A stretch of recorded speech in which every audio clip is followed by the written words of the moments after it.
Good morning, good afternoon, good evening, wherever you are in the world today. Thank you for taking time from your valuable life to join me. I have a very special guest today. This is a woman from the United Kingdom by the name of Nicola Farmer. When I saw the video of what she was doing, I was so excited I couldn't get to the end of the video before I tried to contact her.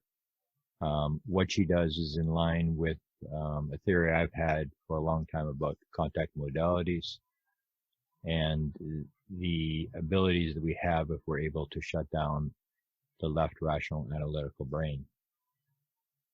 My research partner and interview partner, Sinead Willihan, has an expression on her Facebook site, which says, it's a quote from George Eliot, which says, "What do we live for, if not to make the world less difficult for each other?" The work that Nicola is doing is extremely, extremely important.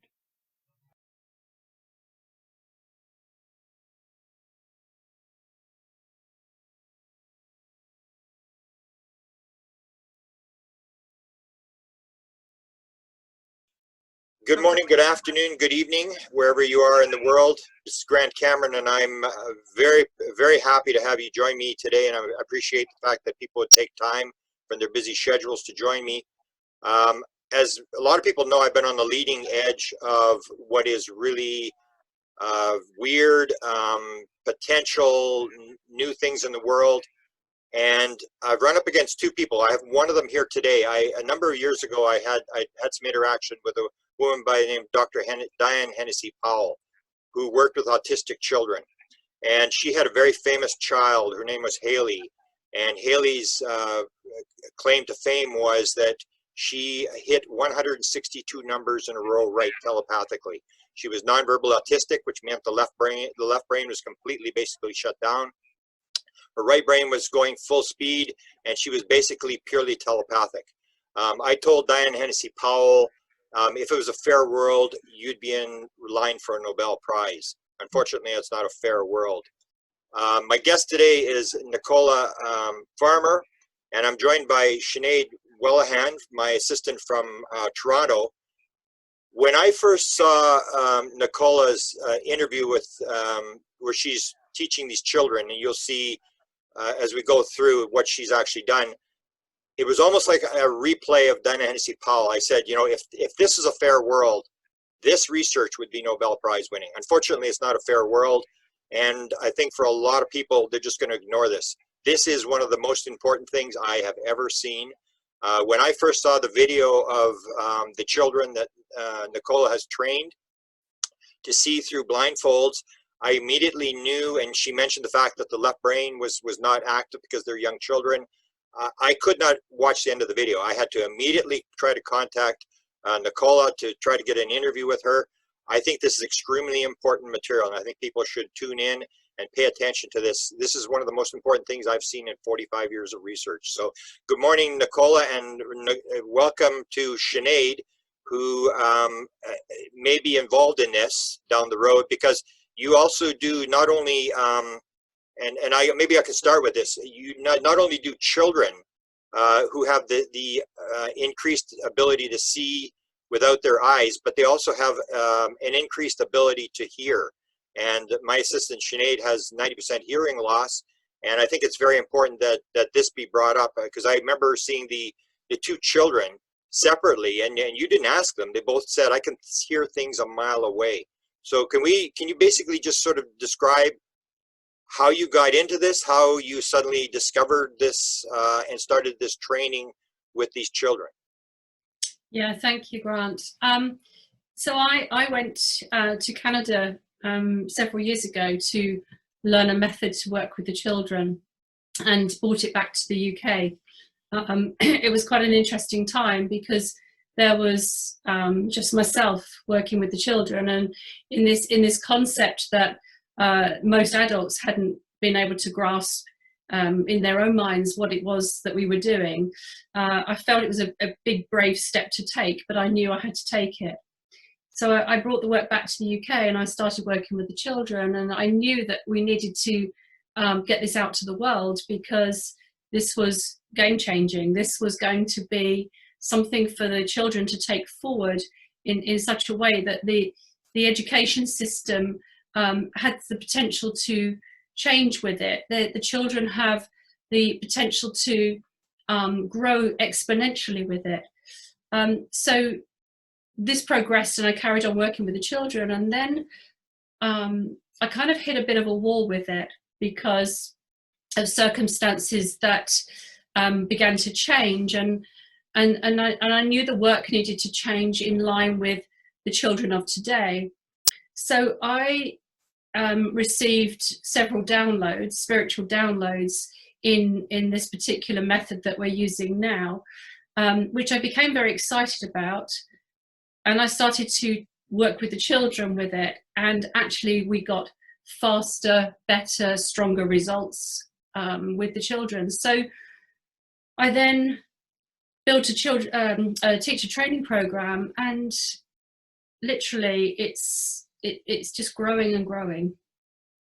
It's been quite a journey. So you got this download, what they told you, to get a piece of paper or something, and it happened in 20 minutes. So they basically gave you this. So this is coming sort of out of the field of information.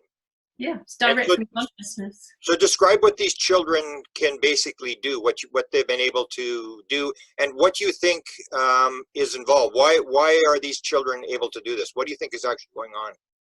Okay, so as it's evolved, I've learned more and more about it, and I've come across people that have been able to explain things to me.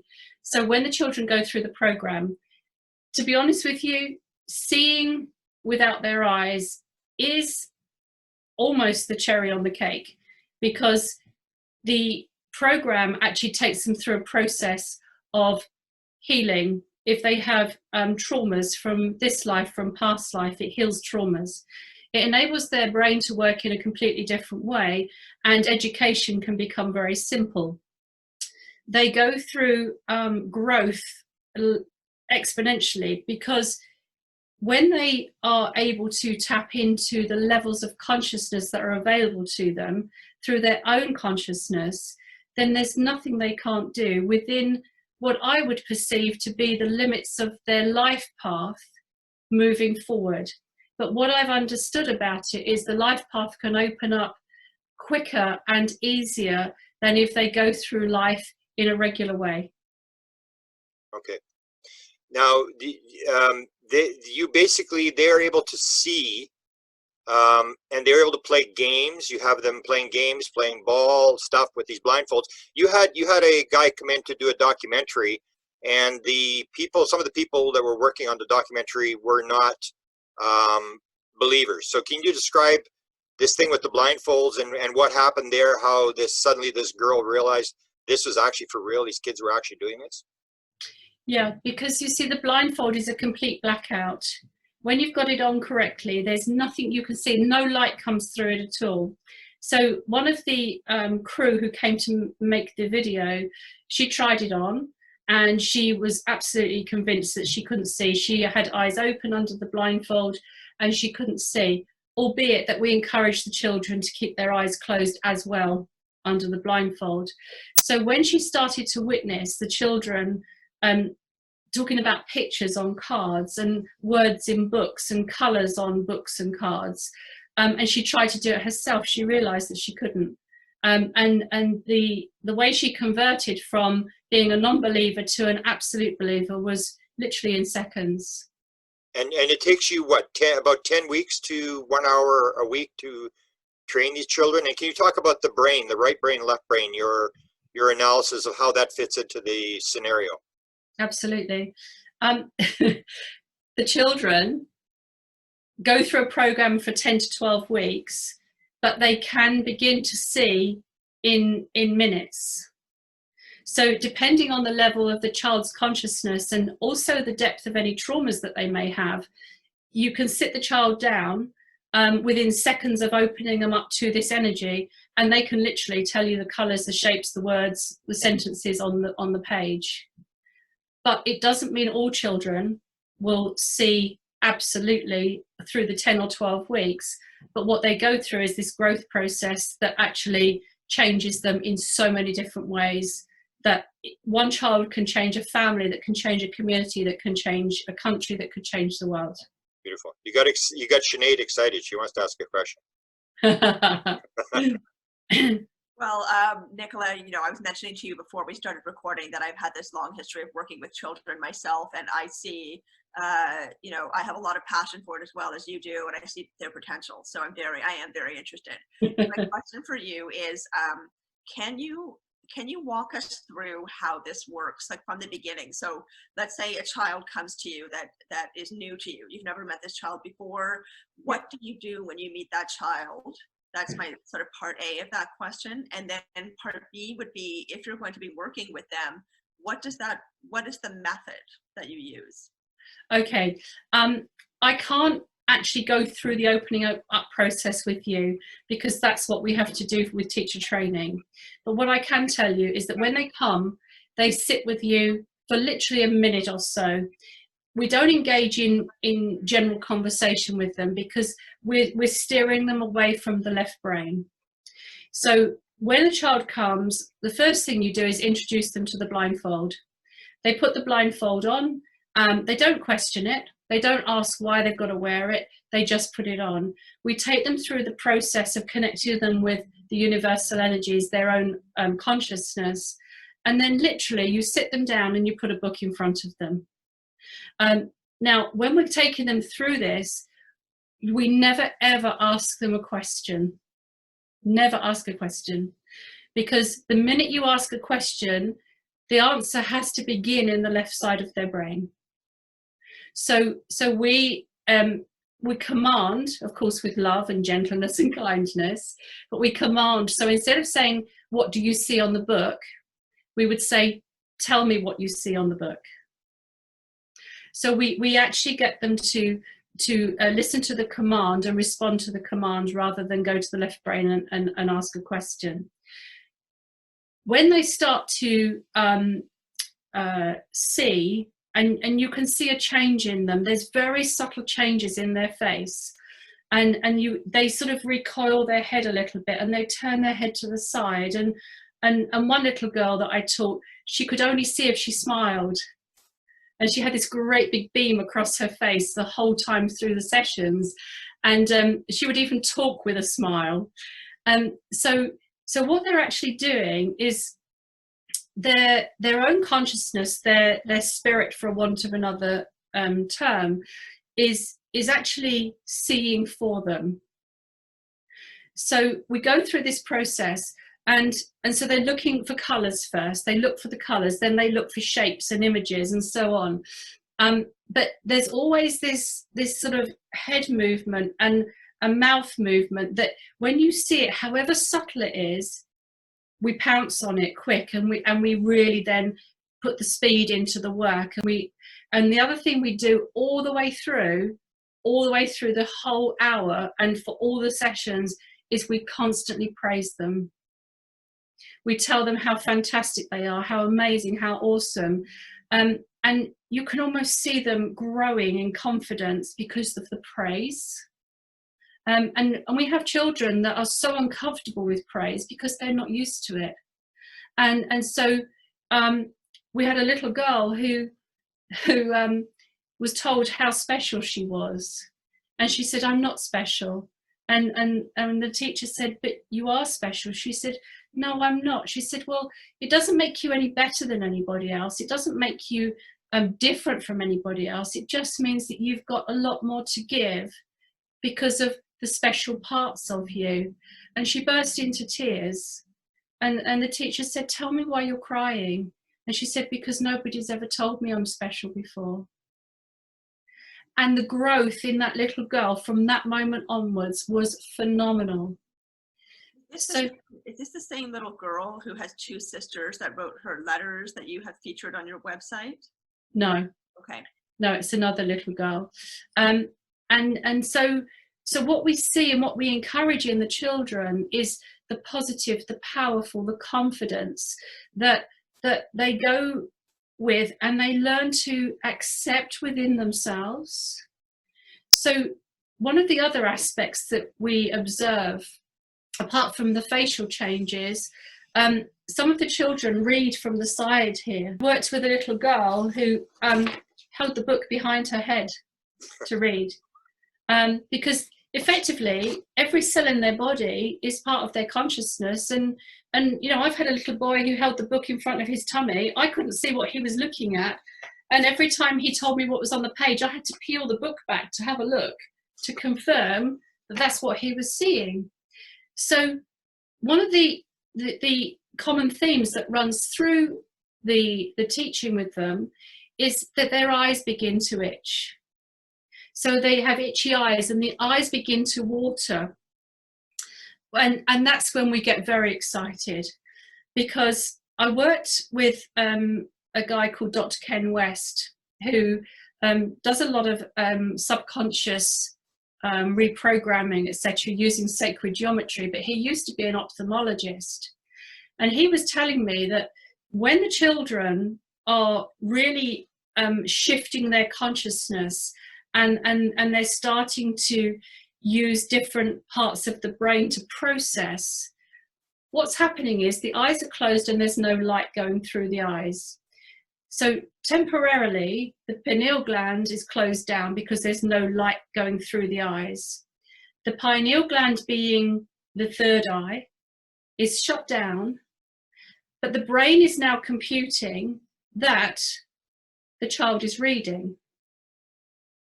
So because the brain hasn't then either recalibrated or rerouted the neural pathways, it sends a little tiny electrical charge to the eyes to stimulate them. So as that tiny electrical charge reaches the eyes start to water and itch. So we get very excited at this point, because I mean, it's a bit sad to say we're excited that a child's eyes are itching, but we know the brain is now on board with the changes that need to happen, the recalibration, and it does pass. It passes, but once the brain has recalibrated and it's totally functioning in the right side of the brain, then we know we're moving forward at a fast pace with the children. Can you talk about the difference between children and adults? You only train children? Yeah, adults are very stuck in their left brains because of the logic, the analytical, the left male side of the brain. So if I was to give either of you a blindfold, and you've got a blindfold with little white pads on the inside, you're going to want to know what the white pads are for. So immediately your left brain is active. And then by the time we've explained to you what the white pads are and why you need to wear the blindfold, we've practically lost you. Okay. So also, one of the other reasons we don't train adults, and you know, I don't want to tar them with the same brush, but adults can be very adventurous, and they may learn this for themselves and think, oh, do you know what, I'm just going to teach my kids this. And what they won't have done is gone through the teacher training where, first of all, the teachers are chosen with specific criteria in taking this forward with children. And secondly, they may not have the ability to hold energetic space for the child whilst you're working with them. And thirdly, ego kicks in, because then they may see it as a gimmick, and it loses the whole concept of what we're trying to do with the children for the evolution of humanity, for the future of this planet. So it takes away the energy. And also what I've found, and this is amongst the teachers that have been trained, is as the teachers gather and as more and more become qualified, it's like it's creating, what words could I use here? Like a quantum bubble of a community of teachers that are so interconnected in the work that we're doing. And if you have, I'm going to use the word rogue energy working within that quantum bubble, then it doesn't just disrupt the person that is working with the children or the child that's being worked with, we found it affects all of us. That goes to vibration. Let me jump in a question there, because Sinead and I were just talking about this morning and yesterday about vibration. And Yes. this is this idea that you run a seance group, and you know this whole thing about vibration, and that you need the positive vibration, and you don't allow anybody to come into a seance because they may be bringing in the energy that will destroy the whole thing. Can you talk about, you had the example of one time the father brings the kid, and can you tell that story when the father comes in with the child? Oh, absolutely. So the little girl is sitting at a table. She's got her book, she's got her blindfold on, and the teacher's with her. The father was very skeptical, but he decided this particular week he was going to bring his daughter because he became curious about what it is she was doing. So he was right behind her at the other side of the room, and his curiosity got the better of him. So he started to walk towards his daughter, who had her back to him, and he was probably within about 2 or 3 feet from her, and she lifted her head up and she said to the teacher, "My vision's gone." It had literally shut down. And so the teacher had seen the father walking towards her, and she beckoned him to move away. And as he stepped away, her vision came back. So it became more and more apparent, and we knew this anyway, that bringing skepticism or someone who wants to test the theory or prove it wrong, by bringing them into a room with a child who's learning, it shuts the child down. And if we look at that in everyday life, vibration is energy. And the more positive we are, the better we can be at anything in life. And you may have a very intelligent child sitting in a classroom of mediocre children, but if that teacher of that child doesn't resonate with the educational level or standard that that child needs and ignores him or her, then their vibration is going to drop and they're not going to want to be in that class.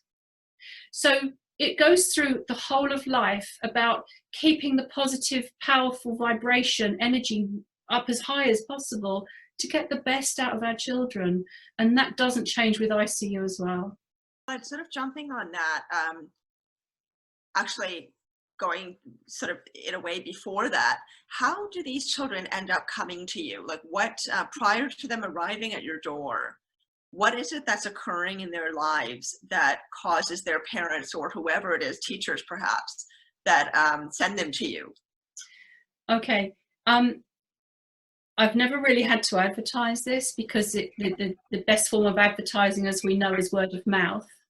But people just stumble across the video. Consciousness, I believe, weaves these webs of a matrix where, two people are meant to be brought together, and whatever route they take to get together, it happens. But when the parents call me, or any of the other teachers, they say, "I've seen this amazing video." That's normally the first words that come out of their mouths. "Tell me more about it. How can I get my child involved?" And I say to them, well, the first thing, does your child want to do this? Because you cannot make a child go through the program unless they really choose it.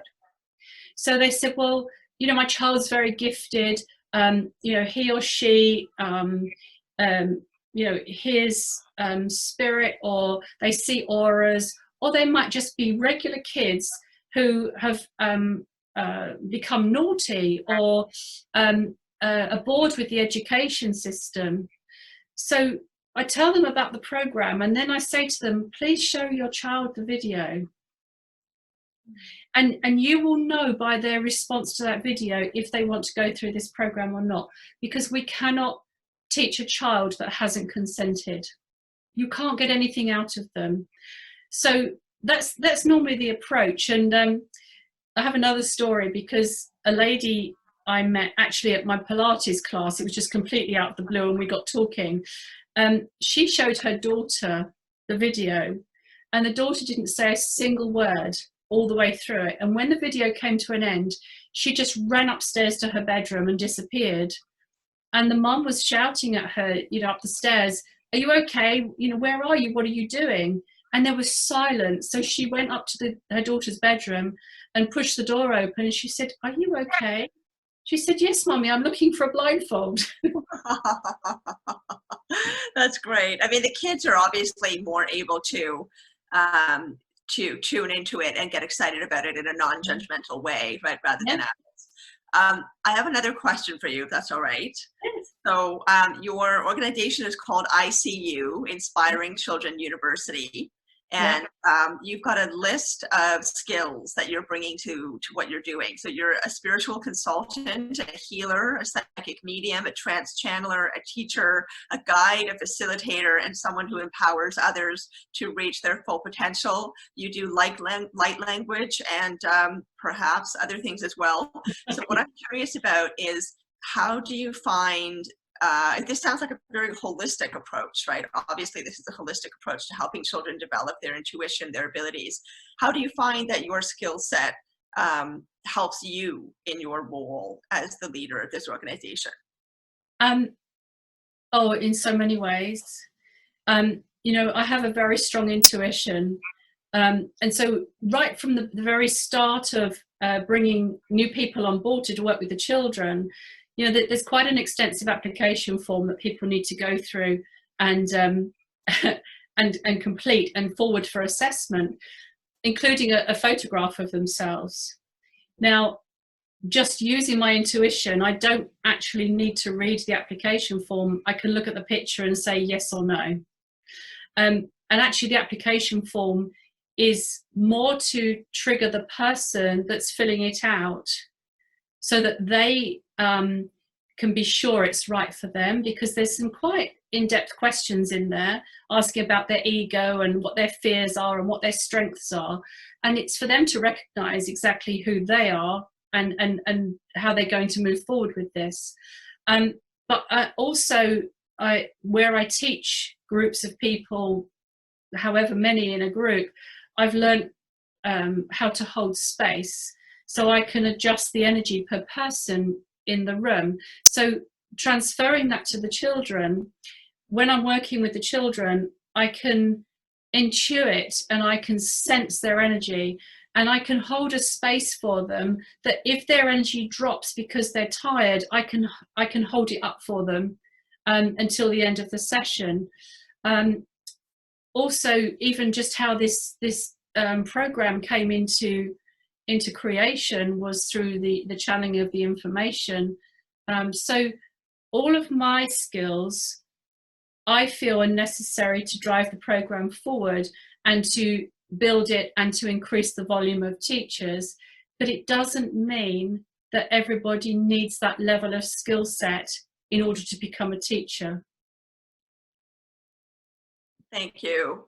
And I think Grant has something else he wants to ask. I'm going to hand it over to him. I've got like 100 questions. You did mention the fact that, and I noticed people pointed out to me that because I've been promoting these videos, people have been pointing out the fact that the child sort of looks from the side. It's like they're not even looking at the book as they're reading it. It's kind of strange. In the one video where this crew comes in, if you remember, he draws the car for the kid, and he's got it actually sort of facing the other way, and they already pick it off. Oh, it's a car. Have you seen that? Where how good is the sight? I mean, do they have to actually look at the book, or can they see it from a different angle? Because when I see it, what I think about is the out-of-body experience or the near-death experience, where we think we see through our eyes and hear through our ears, but when somebody has near-death experience, they're in the corner of the room, they can still hear, they can still see. And when I saw what you were doing, it impressed on me that this is the same thing. This is this kind of sight that you get when you've left your body, that you can see anything.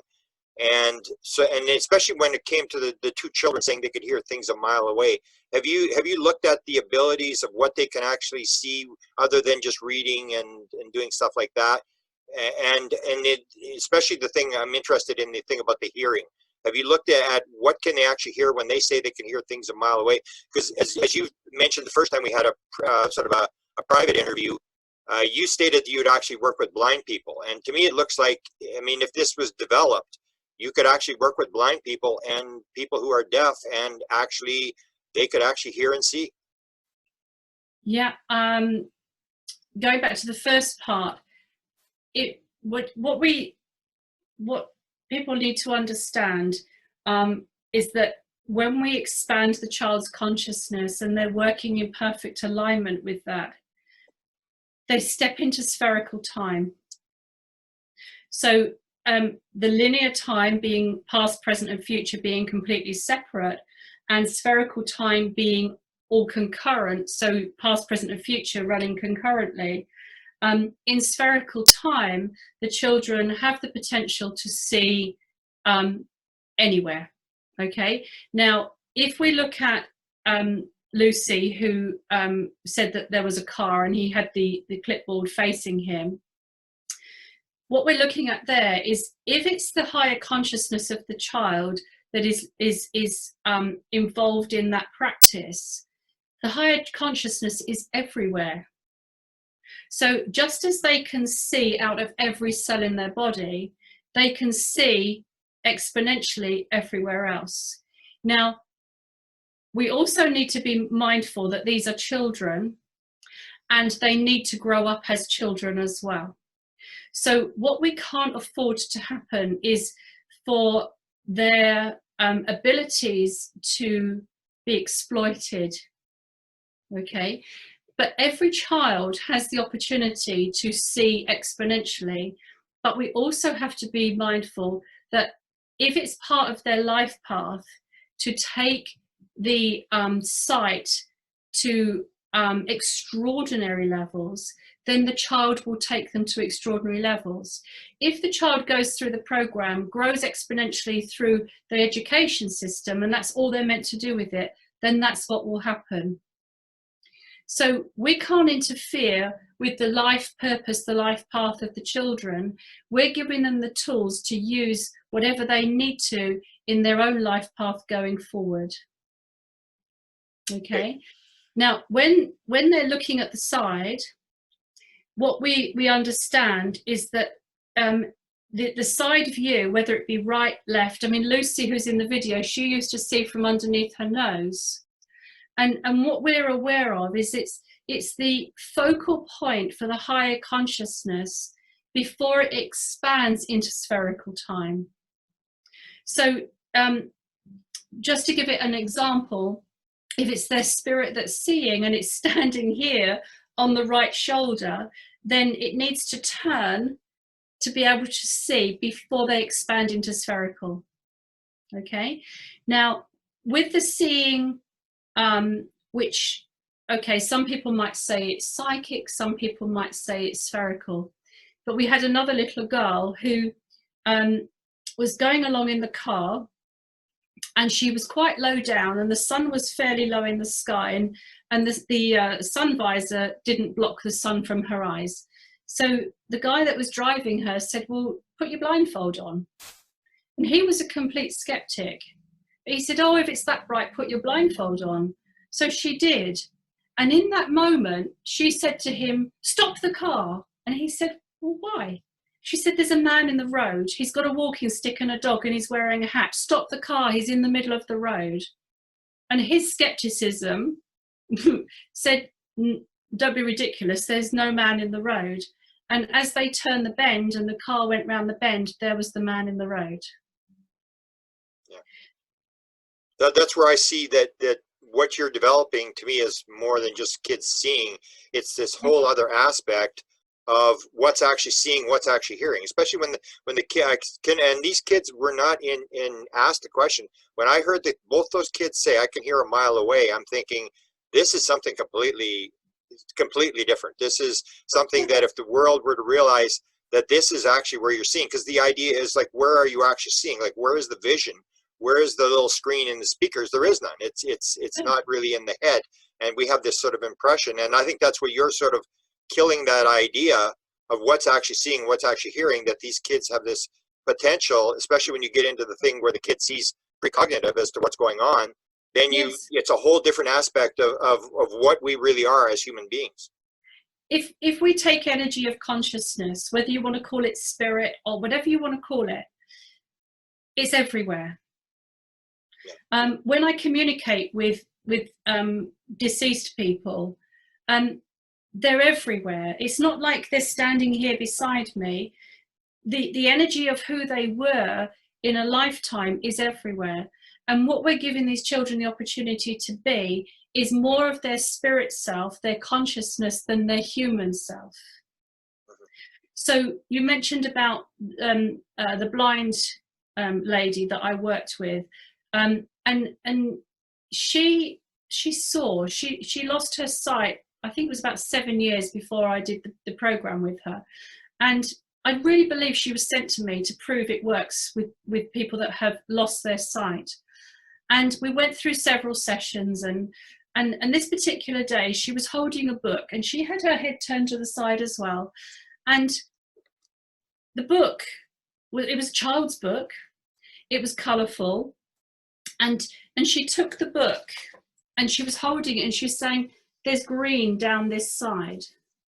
And I'm saying to her, "Yes, tell me more about the green." And she said, "There's like branches coming off of it."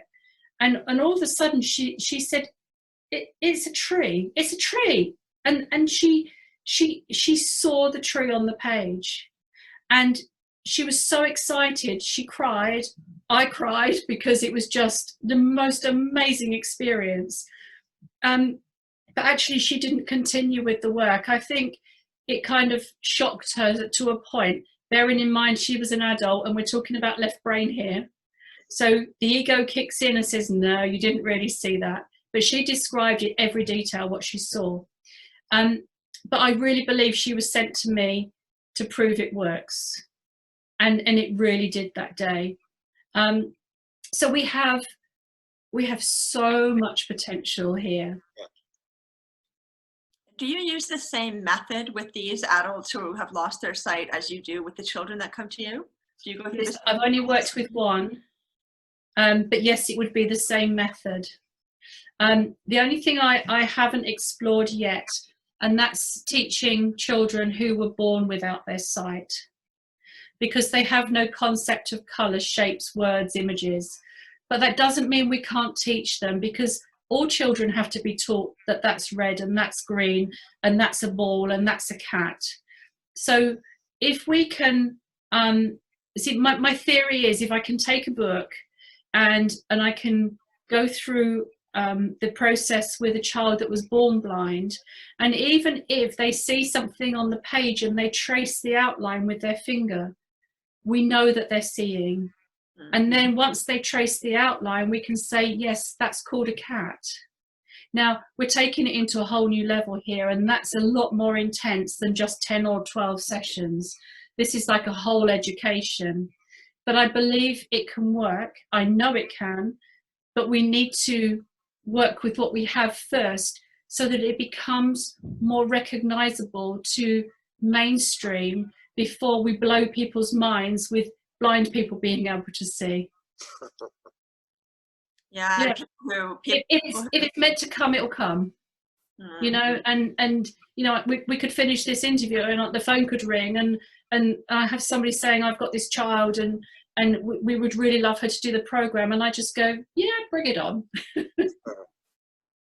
I am guided by consciousness all the time. You're making me think of, I've worked with culturally deaf people and culturally deaf children for a long time. And there's a sign language, American Sign Language sign for hearing, which is this, which is hearing, right? But there's also an American Sign Language sign for hearing that is different. And this is sort of a slangier, it could be regional. I don't think it's a widespread sign, but that this is hearing. Okay. So that would be for people who are completely deaf, do not rely on sound at all. So not like myself, I rely on cochlear implants, but these would be people who are culturally deaf, meaning do not use hearing aids, do not use a cochlear implant, they don't speak. And so it's a way of indicating that they hear with their eyes. Yeah. And then if you think of people who can see, so-called with their fingers through touch, right, by sensing color or sensing something just by touching it. Vibration. Yes, vibration, yes. And so I have a question for you about that. What is the connection with this form of spiritual sight and remote viewing, if any? I haven't explored any connection with it at all, because my focus has been on getting this up and running. Now, there could very well be a connection, but I haven't explored it yet, so I can't give you a definitive answer on that. Because your story about the old man in the road made me think of remote viewing, right? Seeing, Oh, yeah. Yeah. I mean, you know, did she send her vision ahead, or was she working with her psychic abilities? Because what we find as well is that the children, they don't develop their psychic abilities because they're born with psychic abilities, but we're giving them the opportunity for them to stay, to sharpen, to expand. So my feeling is the little girl in the car with the man around the corner, she was picking that up psychically. But I haven't sat with her and said, how did you see him? Because what I don't want to do is engage her left brain. So really what we're doing is trusting that whatever the ability is, whether it's remote viewing, whether it's psychic abilities, whether she sent her spirit around the corner and the spirit relayed telepathically back what was being, what was needed for her to you know, tell the driver, we haven't questioned. Okay, what? No, I forgot what my question was. So much to ask, so little time. Yeah, what happens with the children after the 10 or 12 weeks? Do they continue to train? Do you still see the children? Because I remember I asked you what your oldest child was, whether they still were involved, and you told me about that 16-year-old kid with the computers. Yeah. So we encourage the parents to continue working with them after the sessions have finished. Sometimes we bring the children back together and they do exercises and they have fun. You know, in this last 2 summers ago, we had the children in the garden here, and we had like a school sports day, but blindfolded. So they were doing running and egg and spoon races and things like this. So we have a lot of fun with them. But what we find is that they will either carry on seeing or they don't. But what I understand with the 16-year-old, he was my first student, and what we found is he has a perfect balance between the left and the right hemisphere of his brain. I don't even think we can call it a left and a right, because it's like he just has one hemisphere. And so he's very happy in his own skin. He's very intuitive. He can walk into a room, sense the room. If he doesn't like what he senses, he has no problem turning around and walking out. It doesn't matter to him whether he's with a group of people or spending time on his own. He is just at one with himself. But one of the subjects at school is computer science, and his teacher is pretty blown away with him, because on one hand he can build computers very, very well, and on the other hand he can program equally as well. So it's as though the left brain and the right brain work so well together, even if it's just one hemisphere now, that he can do all aspects of the computer science, where, as I'm informed, you normally do one or the other. It's a bit like a quantum physicist. The quantum physicist can either believe that the universe is solid or energy. Well, with this young lad, he probably sees both sides and is not bothered whether it's solid or energy. He would just get on and do what he has to do. Now, a lot of people will see this video and go to your videos if they suddenly get inspired that they want to show it to their child, or they want to be trained, or they want to follow up. What's the process? Because we have the virus thing going on. So what are you doing in terms of your training and these sort of things if people are interested? Okay, we've suspended the training with the children because they need to be present with you. You cannot teach them on the internet. But the teacher training program has been suspended. I was supposed to be in Philadelphia and Madrid and Lisbon this year, and of course, you know, no flights, no teaching. I am in the process of preparing the work to become an online course. That's not something you would download and learn. It's live. It's a live course for 3 days. I had hoped to have it ready for the end of May, beginning of June, but guidance has halted that because the timing's not right to release it online. And I believe that in June I shall start to open registration for people to apply to become teachers, with the process happening, the training course rolling out mid-August onwards. So, sorry, go ahead. No, and what should people, like you talk about the sort of what people should know before they become a teacher. What would you say to sort of weed people out before you get like 1,000? Of course, you say you can sort of just tell by the photo, but a lot of people might want to just decide they want to do it. But what should people that should sort of stay away from it, do you think? Okay, the people that end up doing the training, they feel it instantly in their heart. There's this passion, there's this, I know I have to do this. So they're guided to the ICU Academy website, where they can download the application form. They then send the application form in for assessment. It's mostly people who have the knowing that the children can change the world. And they know within their own psyche, within their own heart, that they can work with the children and that they can take the program forward. Trust me, this is not for the faint-hearted, not at all. Because when you're working with a child for just 1 hour, I would equate it to a full week's work in an office or something like that. Because when you're working on all levels of your own consciousness, you're holding space. You've got to have eyes in every part of your own body to observe the child. Are their feet flat on the floor? Is their back straight? Are they pointing to the colour?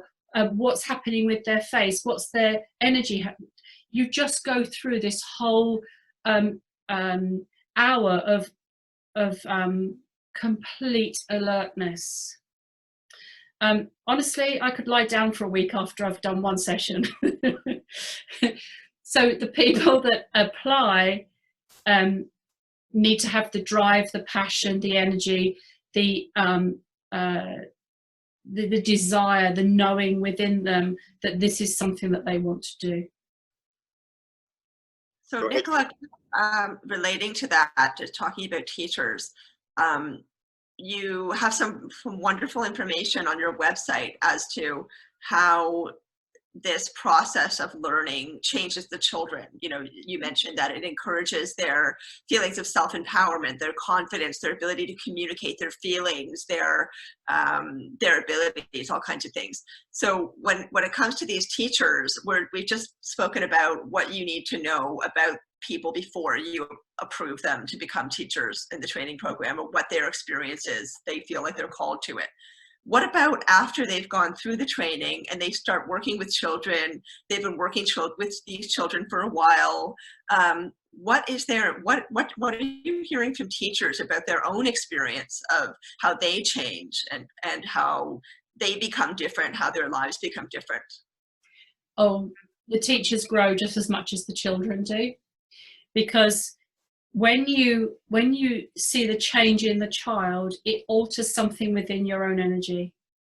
And it's not like you're wanting reward or recognition for what you're doing. Your own vibration starts to increase, the frequency goes up, the excitement and the heart expansion that happens when you're working with the children is not like anything you could imagine. And what I find with the teachers is their levels of compassion increase, their desire for a better world increases. They know that they can make a difference. They go through this growth themselves that is almost indescribable, but all the senses become sharpened. You want to know more. You know that there's more out there, and you go through quantum shifts in your own energy. And then during sessions, and here I'm kind of thinking about the children. What do you hear from them about what their experience is? Like right then and there, they have the blindfold on. They're reading the book with the blindfold on, or there might be maybe they're doing another task as well. What is their own experience? What do they tell you afterwards about what that's like for them? Nothing. Because to them it's natural. It's like going out, getting on a bicycle, riding around the field on a bicycle, coming back home, putting the bicycle away, coming indoors and having their dinner. They're not wowed by it. They're not like, wow, that was really cool. The only responses I have sometimes is the children want to come and live with me. Are there any kids that it doesn't work for? Oh, it depends what you mean doesn't work for. If you mean never see, yeah, absolutely. But what they go through in other areas of their growth is way beyond that you'd want them to be able to see. Because the seeing, as I said, is the cherry on top of the cake. The actual program itself is the most precious gift you can give a child in those early years. You give them confidence, you give them levels of self-esteem, self-worth that they wouldn't get anywhere else.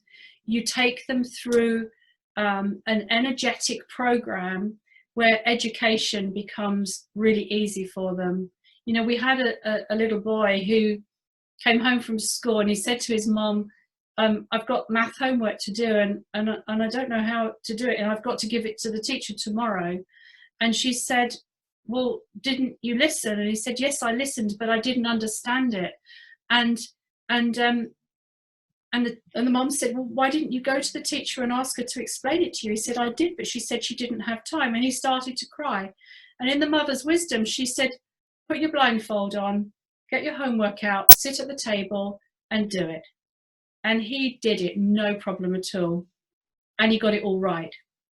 So what we also understand in the growth of the children, whether they see or not, is that the subconscious is working with the superconsciousness at the same time. And what they hear and what they see with their physical is nothing compared to what they hear and see with the non-physical, meaning their consciousness, their higher consciousness. That's what impressed me the most, is when I saw it, I saw something completely, not just kids, you know, being able to read with a blindfold. It was this whole higher level of what you seem to have, it's almost like what happens when a person has a near-death experience. Because, and I think you mentioned this as well, and we had this, since I talked to you first, I went to a bunch of people and I got confirmation, not from near-death experiences yet, but from people with out-of-body experiences, is when you were there, was your sight and your hearing better? I haven't got the hearing yet, but the sight I did get, or the sight, yes, I have very bad eyesight, and when I was out of my body, I had 20/20 vision. I think you described the same thing with the children, right? I did, and I can vouch for the out-of-body because I've had one myself. I was standing in a room watching myself dying in a bed, and I heard the minutest sounds in the room, and I saw everything as clear as day. And the day I recalled it through a session I was having because of post-traumatic stress at the time, when I recalled it in the finest detail that you can imagine. And yes, it's very much along the same lines. Yeah, that the kids' sight it increases to 20/20, that there is no... Oh, one of the children, the little girl that says, I can hear from a mile away, yeah. When she's in the classroom, she has to wear glasses because she can't see. There you go. But when she's got the blindfold on, she has 20/20 vision. Yeah, that's the potential to me. That's just absolutely... I think the only thing you're missing is a video of the kid playing ping pong. I mean, when I saw that, because I always like to poke the bear, I like to poke the skeptics, and there'll still be skeptics. And when I saw the one with the ping pong, I go like, oh, that's just unreal. Oh. Well, I have recent video of two brothers that went through the program playing ball in the garden. Wow. Yeah, that's and it does, even just the videos inspire people. Like, they may have some skepticism, but it's still going to make you think. It's going to go like, wow, that's something else. It's very visual. It's very inspiring, and I think that's why I think you may be right in the next year that this may sort of open up. That, because I'm going to promote it all I can. To me, when I saw it, I just couldn't get enough. I just couldn't believe what I was seeing, and because it occurred to me, the whole left brain, right brain. Because I've had this book called Contact Modalities, which will be out within next week. And that's basically the whole book, is all the people with whatever contact modality you can talk about, all the, people doing this and that, whatever. It's all the same thing. It's the ability to shut down the left brain ego and pick up the signal. Everybody's got the signal. And that's why you can't train adults, because there's so much garbage, or that's why people aren't abducted when they're adults, because, you'd need a huge, big rubber boots and a shovel to dig deep enough to get an idea in there, because that's the thing is, and that's when that triggered me, was when you said this thing about the children, is you train children because the left brain has not come back online. I was just fascinated with that. So I'll do what I can. If you got any more questions, Sinead, because I want to just have one question about mediumship. I do have a question, but feel free to go. Go ahead. No, we'll finish this. Go ahead. Okay, thank you.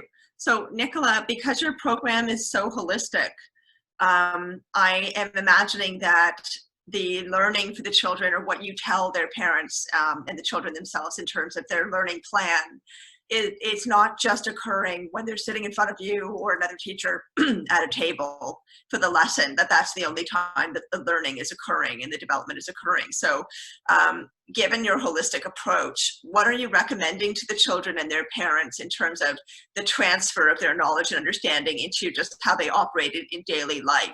What are some suggestions that you give them? So for example, are you telling them to spend time in silence or in nature? Okay. The children, we're not allowed to use the word homework because they associate that with school. So we give them home practice, and they have to sit for 10 to 15 minutes every day with one of the parents or an older sibling maybe, and practice every day. There is nothing they need to do to transfer this into everyday life, because it transfers naturally. So there's nothing we give them. We give them extra exercises to do. We give them some exercises where they use their cognitive function to improve their psychic abilities.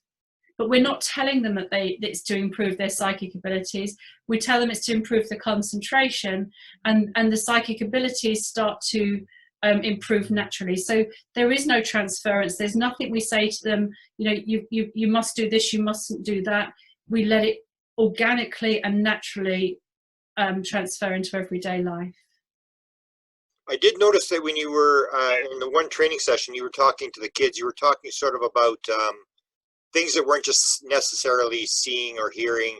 It was sort of like energy. You were talking about let it go down your arm and stuff like that. What are you giving them higher concepts of how things work in terms of understanding it? No. Literally what we're doing is we're aligning them with their natural abilities. So whatever we do in a session, in the opening up process, which takes 5 minutes maximum, they go through a series of energetic exercises in order to connect them with the higher consciousness. What happens after that is completely natural. There is no two children are the same, and no two sessions are ever the same. Just when I train teachers, the dynamic of each class is never ever the same. I haven't got a roadmap of going from A to B in how I train the teachers, or a roadmap A to B on how I take the children through the program. It is literally adjusting the dynamic with every session and every child or every group of teachers that I train, dependent on the level of intelligence, the spiritual intelligence, the energy, the consciousness. It just constantly changes. That's also why it's exhausting as a teacher. Yeah, I mean, that's not surprising at all. It's because it is holistic, not just in the delivery, but also in the experience of what any person in that setting is going to soak up during that time, because of the energy and vibration that's created in the room.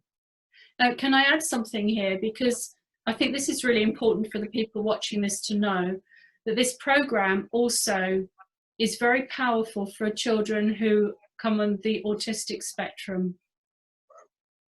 Because for me, autism is, in its simplest terms, the vibration of the soul, the spirit, the consciousness of the child isn't able to reduce its frequency to feel comfortable in a human body. Okay, and I liken it to having a lamp that can take a 30-watt light bulb, but you're trying to put a 120-watt light bulb into it, and it keeps blowing and it blows fuses. And that's in its simplest terms on how I see autism.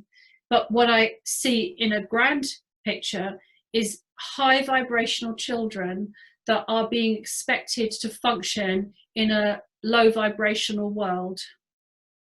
So when we take the children through this program as well, with ADHD, ADD, Asperger's, autism, whatever that level they are on that spectrum, they align with their vibration. And when you talked about the out-of-body experiences, the remote viewing, I was working with a little boy who was sat cross-legged on the floor doing a puzzle with his blindfold on, and all of a sudden he threw himself back. He went, and I said, "Tell me what you're experiencing." And he said, "You didn't tell me I looked this ridiculous in this blindfold." His spirit had spun round and shown him what he looked like. So and he has Asperger's, and so what I love working with these children, because I know they need to function in a world that their vibration isn't comfortable in. And when you take them into an expanded consciousness and they can function on a near normal level, which I call natural, it's incredible. I love hearing you say that, Nicola.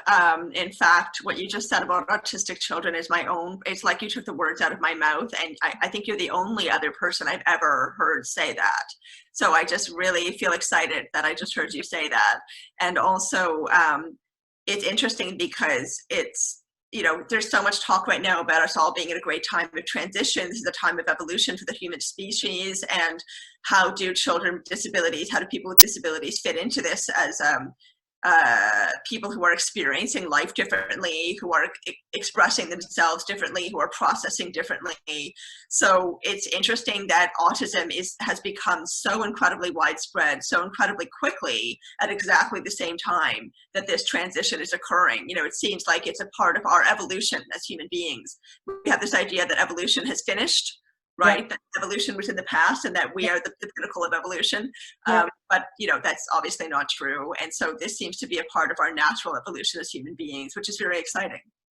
Well, yes, evolution has reached its limit, and now we're moving into expansion. And I see these children, I've always believed that instead of bringing them down into the world, we got to wait for the world to come up to them. And that's what I think. Well, I don't think, I know we're on the cusp of. Which is why education needs to change, doesn't it? Absolutely, yeah. Yeah. Good. Grant, is there anything you want to say? Do you do any lecturing at all to, have you been invited by any of the consciousness people that, because there's a lot of consciousness conferences around, stuff like that. Have you done any of that? No, I was going to go and do one in Italy last year, and I was prepared for it. And literally, as I was preparing to go, so many things were put in my path, preventing me from being there. And I pulled out. Okay. But I knew in myself it wasn't the right platform. But I also know that when the right platforms appear, then I'll be there. You know, strangely, my whole life has groomed me very much for what is current and what is coming. And even when I was a child, I was trained in public speaking, you know, so it's a very natural part for me. So I have no problem doing them. I just haven't had the opportunity yet. Yeah. You believe sort of similar to me that you have a life path, a soul contract, and then when the time is right, that's when it's going to happen and not before, right? Absolutely, because everything I do, if I try to force something into creation, it gets blocked, it gets blocked, it gets blocked. And when the time is right, there's such a divine flow that it's flawless. It's grace and ease.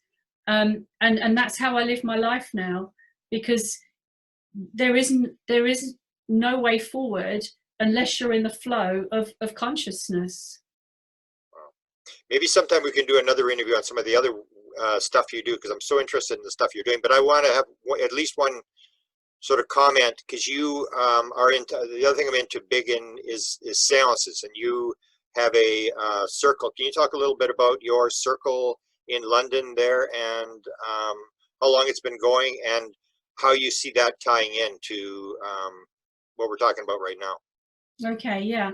I started to train as a trance medium about maybe 10 years ago, and I started to develop the ability to move into the trance states in order for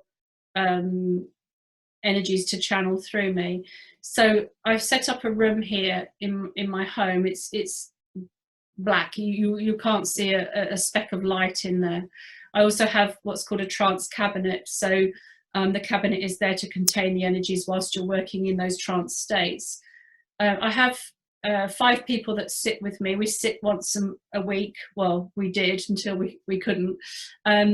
Every Friday morning, and we sit for whatever consciousness wants to bring through into that room. So it's not just for physical phenomena. It could be for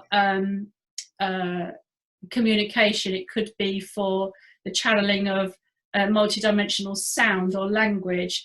It could be for the people in the room to have energetic upgrades, downloads of different types of consciousness or light. But we don't just sit for ourselves, we sit for the highest good of whoever's going to benefit from it. Because regardless of what we receive in that room, we're receiving on behalf of humanity anyway, because we believe that we're not separate from anybody. So if I'm receiving something, you're receiving something, we're receiving it for the whole, not just for the individual. So we work as a collective consciousness in that room. Sometimes there's light anomalies, there's all sorts happens in there. But one of the most profound things that happened was this one particular day, I started to take on an energy that was using my breath, and you couldn't distinguish between the in-breath and the out-breath. But whether it was coming in or going out, the breath, the sound was lasting for like 60, 70, 80 seconds. And this one particular day, the breath started and it increased in velocity, and they said it was like it was like a sonic boom going across the room, and the window that's completely blacked out literally shook. So I know. So when we sit together, we sit in unity. We sit for the highest good of humanity. We work in the highest levels of consciousness that are available to us, and we accept what comes. Do you use any sort of raising of vibration, or do you use meditation, or how do you start it out? Because a lot of seances will use music, a lot of C5 UFO tape people will use meditation things to raise the vibration. Is that part of the protocol? While I'm going into a trance state, there's music playing, okay. And the group literally connect their hearts together. they send an energetic vibration into the center of the room, and they connect their hearts together to create the divine essence in the room. Then they'll sing some songs, but we're talking like really modern songs. So the music's playing, they sing to raise the vibration. And at some point, they'll either know they have to stop, or there's a signal through me that they need to stop and adjust, you know, whatever's happening in the room. The energies that speak through me, they know them very well, and they've become quite attuned to know when to stop singing or what they need to do next. So because this has been building, this group's been building for probably 3-4 years, there's a coherence in there that it's the knowing. It's the same people every week, right? You don't Absolutely. bring in, it's what I guess what they call a closed circle. Yeah, sometimes I'm guided to invite people to come and join us. Yeah. But they're normally people who are of a similar vibration. Yeah. But it's quite rare. Yeah, I know. I was going to get into a David Thompson seance. I've been waiting for like 5 months to get my approval to go in, because they're very, very suspicious of outsiders, especially investigators like myself, where they don't want the bad vibrations in there. One last question, and then we'll let you go. Sinead is into healing. Give me your take on healing. You do healing. What's your interpretation of what's going on there? I don't believe that anybody is a healer. Okay. I believe that if you are involved in any form of healing modality, you're a facilitator of healing. So when I'm working with anybody, whether it's with my hands, whether it's with my voice, whether it's just with pure energy, I'm a channel, I'm a facilitator of that healing for the person to self-heal. Because as they take what's given, their higher consciousness, their spirit, their heart, their body, the cells in their body know what to do. So I love healing, and in fact I created a new healing modality 2 years ago, purely based on the vagus nerve in the body. And because the vagus nerve is connected to every organ, we're having some profound results just by facilitating the energy through the vagus nerve. And so as a facilitator of healing, I'm a channel. And what that person does with the energy, how the body responds, how the spirit, the higher self, the higher consciousness wants to use it, that is unique and private to that individual person. And it's up to them how they progress with it. Wow. I love how you expressed that, Nicola. That was just so beautifully, clearly expressed. And I think so many people who watch this are going to relate to that, because as we all know, all of us have abilities. It's just a matter of whether or not we're able to tap into them. But we all have that potential. It exists within all of us. And of course, it also because we're all interconnected with the energy source. So I think so many people who watch this are going to relate to what you just said and are going to find it very encouraging. Good. Yeah. Thank you. Thank you. Beautiful. So I guess if you haven't got any questions, Sinead, we'll leave it at that. I'll work on trying to get your Nobel Prize, because I think your stuff is very important. I will be talking about it endlessly. I talk about Diana Hesse Powell. I'll be talking about you because it's one of the, as I said, and I'm not kidding, this is one of the most important things I've seen in many years in terms of people understanding how the world actually works. So it's not just kids seeing, it's what this is telling us about how the world works. I think you've sort of illustrated a completely different world in terms of how it actually works. So, and I'll see if I can try to get you into some sort of consciousness thing where it may be the right time for you to talk about it, because it's fascinating stuff. It's very visual and very, very important. Well, what I've been told recently is that moving forward, this is potentially going to grow exponentially. Yeah. And as it carves a path through human consciousness, it has the potential to change the human ideal. And as we work with the children, because as you'll see on the website, it says the children are our future, their children because the neural pathways have changed in the brain of the parents. The children are going to be born, they won't need teaching, they'll be born with those natural abilities. Beautiful. Yeah. Absolutely beautiful. New human genesis. Beautiful. I'm honored to talk to you. Thank you for taking the time, and hopefully we can do it again. I'm going to keep watching your material, and I'll let you know how the reaction I get, and you'll be able to see how people react. But a lot of the people that watch my stuff sort of understand a little bit about what we're talking about. So hopefully we'll make it expand a little bit more and bring your dream to fruition. That would be super amazing. I'm honored. Thank you very much, and thank you, Sinead, for adding this to your busy day as a teacher, and hopefully we can move the message on. Thank you. Thank you. Oh, it's always a pleasure for me to do this, and I'm very grateful that I have the opportunity to do this with you. I mean, it's wonderful to meet such wonderful people such as Nicola, who are doing this exciting, fascinating work. So thank you, Grant. And Nicola, thank you so much for being here. This is a really terrific interview. I've enjoyed it very much. Thank you. Very, very welcome. And thank you both of you for believing in it. It's amazing.